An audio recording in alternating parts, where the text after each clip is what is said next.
How to fix Google Play Store transaction was declined error on Play Store. So let's go. So first go to setting.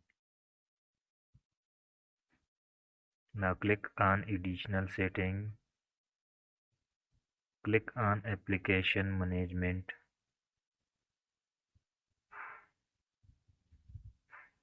Now scroll down and find Google Play Store.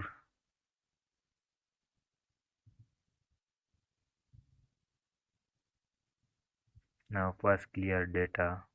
Click on OK. Now go back and go to Play Store.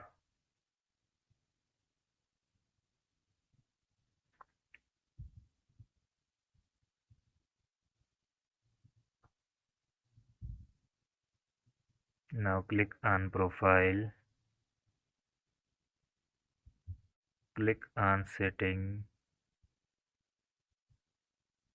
Now click on About.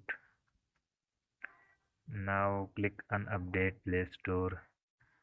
Click on Got It. After updating, your problem will be fixed easily.